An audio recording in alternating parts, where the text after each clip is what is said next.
سننے کو مجھے پھر ادھر آ رہا ہوں. تو اس سے اتنے فائدے مجھے زندگی میں حاصل ہوئے, اتنا کانفیڈنس. پھر میں نے کہا اب تیسری کروں گا, پھر پھڈے. ابھی میرا بیٹا مجھے کہہ رہا ہے ابا میری شادی کر دو, زبان سے نہیں کہہ رہا, ادھر ادھر سے اشارے کروا رہا ہے. تو میں نے پتا ہے کیا کہا ہے, میں کر دوں شادی, مجھے کوئی وہ نہیں ہے, میں بچوں کی شادی بر وقت کرنے کا قائل ہوں. ہاں میں لوگوں سے یہ کہتا ہوں کہ بچے میں اگر ذرا سا بھی خطرہ ہے نا کہ باپ پہ بوجھ بنے گا, پھر اپنے خرچے پہ نہیں کرو, کیونکہ بعض بچے ابا کے خرچے پہ کر کے پروڈکٹ ہر سال آتی رہے گی ان کی, وہ سارے خرچہ کون اٹھائے گا, وہ اپنی ذمہ داری نہیں اٹھاتے. تو پھر ایسے میں ماں باپ کو کبھی ترغیب نہیں دیتا کہ اپنے خرچے پہ بیٹوں کی شادی کرو. ہاں بیٹا سمجھدار ہے, آپ کو پتا ہے کہ یہ اپنی ذمہ داریاں پوری کرے گا, ابھی بے روزگار ہے, کل روزگار لگ جائے گا, تو پھر باپ کو چاہیے کر دے. لیکن مسئلہ میرے ساتھ ایک یہ آ رہا ہے کہ یار اگر میں اپنی بہو ابھی اسی گھر میں لے آؤں اور ساس بہو کے جھگڑے ہو گئے شروع, تو اپنے جھگڑے تو انسان نمٹا سکتا ہے, دوسروں کے نہیں نمٹا سکتا. تو پھر میں اپنے بارے میں بولتا ہوں تیرا کیا ہوگا کالیا, یعنی میرا کیا ہوگا کالیا, کیونکہ میں نے پہلے دوسری کی, پھر پھڈے ہوئے, پھر تیسری کی, پھر دوبارہ سے دونوں کے الگ سے پھڈے شروع ہو گئے, پھر چوتھی کی, پھر تینوں کے پھڈے. اب میں جا کے میری زندگی تھوڑا سکون میں آئی ہے, پھڈے مڈے ختم ہوئے, اب میں بہوؤں کے پھڈے شروع کر دوں.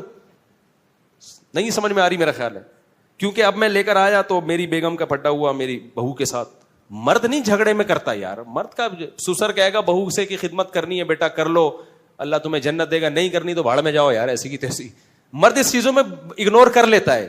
خواتین کے بڑے مسائل ہوتے ہیں, خواتین کے مسئلے ہوتے ہیں کہ جب آپ گھر پہ آؤ گے, آپ کی بیگم آپ سے بولو گی بہو نے آج مجھے یہ ٹکا سا جواب دیا ہے, کیا یہی تعلیم ہے شریعت میں؟ تو میں بہو سے پوچھوں گا کہ بھائی ٹکا سا جواب دیا ہے, جھوٹ بول رہی ہیں, یہ جھوٹ بول رہی ہیں, آپ جھوٹ بول رہی ہیں, میں کہ جھوٹی ہوں؟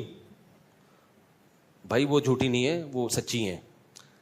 پھر آپ اس سے پوچھو گے کہ خدا کی قسم پاگل ہو جاؤ گے نا, الٹے لٹک کے مر جاؤ گے یہ فیصلہ کرنا کہ ان میں صحیح کون ہے غلط کون ہے, برباد ہو جائے گی تمہاری زندگی. سارے جمعے اتوار کے بیانات ختم, مسائل کے سیشن ختم, میں ساس بہو کے جھگڑے ہی بیٹھ کے نمٹاتا رہوں گا.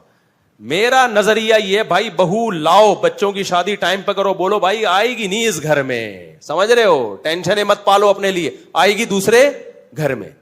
اپنے بیٹوں سے جا کے ادھر ہی جا کے مل لیا کرو, بہو سے بھی عزت دے دے گی, ٹھیک ہے بیزتی کا خطرہ ہوا تو بیزتی سے پہلے نکل آؤ. کیا خیال ہے؟ آج کل کی بہویں مارکیٹ میں کہاں سدھری ہوئی آ رہی ہے یار. میں جانتا ہوں جوائنٹ فیملیوں میں عزت دار لوگ بڑے تمیز سے رہ رہے ہیں, ہمارے اپنے ریلیٹیو ہیں, ساری بہویں اکٹھی بڑی لائف کو انجوائے کر رہے ہیں وہ لوگ, لیکن ہر جگہ ایسے نہیں ہوتا. اب ہم جب لائیں گے ہمیں کیا پتا یہ اگلا نکلے گا کیا, اچھے نکل آئے تو بہت اچھی بات ہے, نہیں تو بھائی ہماری تو زندگی برباد ہو جائے گی یار.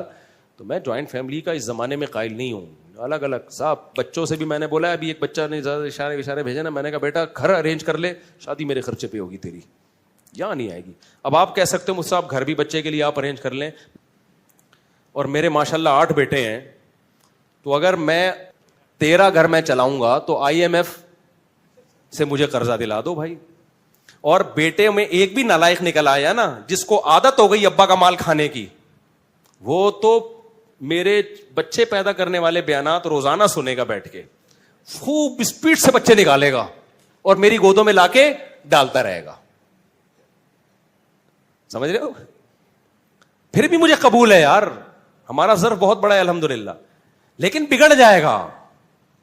ایسا ہوتا ہے نا کہ ابا جب تک میں کما نہیں رہا تو فی الحال میرے بچے بھی آپ پالیں, میری بیگم کو بھی آپ پالیں, کوئی بات نہیں, بہو بھی بیٹیوں کی طرح ہوتی ہے, پال لیں گے یار, جہاں اللہ نے اتنا کھلایا ہے اور کھلا دے گا. لیکن مسئلہ بگڑنے کا خطرہ ہوتا ہے کہ جب فری پھوکٹ کی لڑکوں کو عادت پڑتی ہے نا, ایک دفعہ بگڑ گئے تو قیامت تک نہیں اٹھتے. تو لڑکوں پہ تو ذمہ داریاں ڈالو. ایک واقعہ سنا کے اس ٹاپک کو ختم کرتا ہوں. ہمارا ایک جاننے والا ٹھیکیدار ہے, بہت پیسہ ہے اس کے پاس. میں نے کہا یار تمہیں اللہ نے اتنا نوازا ہے, اتنا تم کما رہے ہو. کہتا ہے یہ سب میرے باپ کی مہربانی ہے. میں نے کہا شاید اس کے باپ نے بہت پیسہ دیا. کہہ رہے نہیں, میرے باپ نے میرے سامنے سے روٹی چھین لی تھی. کہہ رہا میں ہڈ حرام تھا ونس اپون اے ٹائم, باپ کے ٹکڑوں میں پلتا تھا, گھر آ کے کھاتا رہتا تھا, اور جا کے لڑکوں میں بیٹھ کے سٹے. کہہ رہا میرا باپ سمجھاتا رہتا تھا بیٹا کچھ کر, بیٹا میں کرتا نہیں تھا. ایک دن باپ نے میرے سامنے سے کھانا ہٹا لیا, بولا آج کے بعد تو اپنے خرچے پہ کھائے گا. کہہ رہا اس وقت تو مجھے بڑی بے عزتی, لیکن باپ نے میری خیر خواہی میں کیا. سمجھ رہے ہو؟ مجھے اپنے پاؤں پہ کھڑا کرنے کے لیے. کہتے ہیں نا مجھے چلنا سکھانے کو سہارا چھین لیتا ہے. بچوں سے بعض دفعہ سہارا چھینا جاتا ہے تاکہ اپنے پاؤں پہ چلنا سیکھیں. بچہ سمجھتا ہے میرا باپ ظالم ہے, مجھ سے بیساکھی چھین رہا ہے. بھائی ڈاکٹر یا باپ بیساکھی آپ سے اس لیے نہیں چھین رہا کہ آپ کو وہ گرانا چاہتا ہے, وہ آپ کو اپنے پاؤں پہ کھڑا کرنا چاہتا ہے.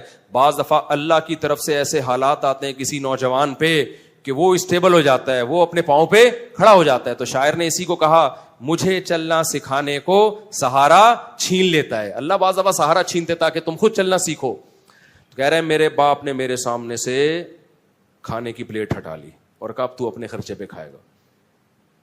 کہہ رہا ہے اس وقت تو مجھے بڑی بے عزتی محسوس ہوئی, لیکن جب ہوش آیا تو میں سمجھ گیا. اس کے بعد میں نے کمانا شروع کیا, محنت کی, اور آج کروڑوں میں کھیل رہا ہے وہ آدمی.